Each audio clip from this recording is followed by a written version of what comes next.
Hello, English Journal readers. I'm Kimberly and I hope you've been enjoying the last few issues of Ask Kimberly. Welcome to the July edition. It's starting to be hot, and we've got a hot topic for you this month. This month, our reader asks, I'm one of the few women in a leadership position in my company, and often I'm the only woman at meetings. Sometimes I feel lonely. Please help. Believe me, I feel your pain. As a woman in physics, I have often been the only woman in meetings and one of the few women in the organizations where I've worked. And yeah, it can be a little lonely.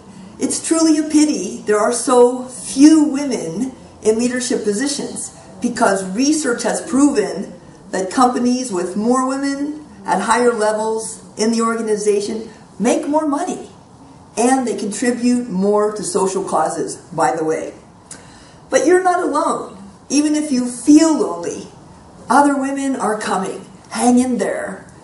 There's going to be a huge shortage of women and other workers in the future in the workforce. For example, Japan and Germany will have over 20% shortage of workers in the coming years.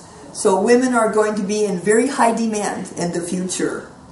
How can you hang in there and stay strong and motivated while you're waiting for these other women to join? Here are a few tips that have worked for me, and I hope will help you. First, my favorite, have a girls' night out. Schedule some time out with your girlfriends. Schedule time out with women who you work with. It can be simple as going out for drinks, maybe going shopping, or just go for a walk and talk at a local park, even during the daytime, like at lunchtime.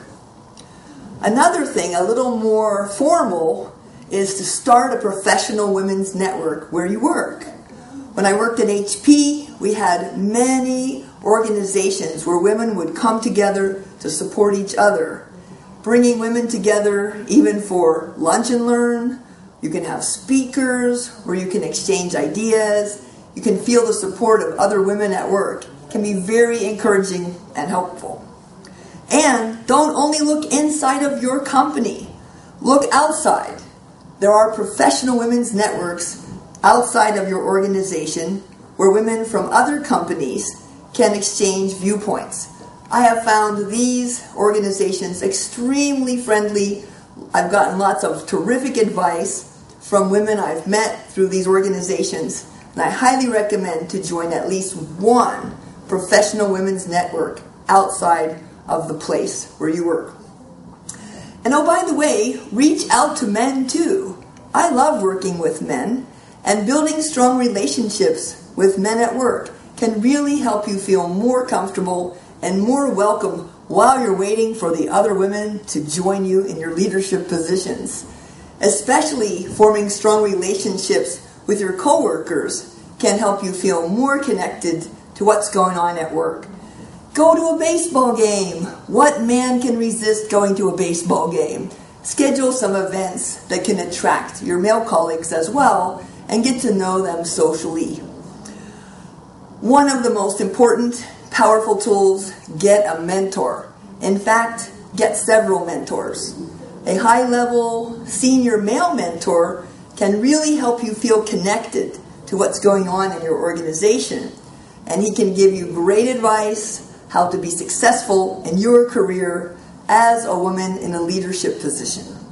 And women mentors from outside and inside your company can help give you some valuable tips. Now, don't just run up to somebody and say, "Oh, please, can you be my mentor?" Because you'll look silly and they won't know what you mean. Just go up to somebody you respect and say, "You know, I find your career very interesting, and I'd love to sit down with you over a cup of tea and hear your story. Would you mind spending 30 minutes sharing your insights about your career?" Now, if you listen to them generously and show some sincere interest, normally they'll talk much longer than 30 minutes, and they'll be happy to meet with you again. That's the way to get a mentor. And finally, maintain friendships with people outside of the professional environment. Don't let go of your friendships with your women friends. I know you're working 12, 14 hours a day. You have no time for socializing. Make time. Stay connected with your women friends outside of the work environment. It's the #1 key to sanity, in my opinion. So stay connected. You're a trailblazer. Stay committed. Don't give up. And hang in there. More women are coming. Thanks for being with us this month. See you next month.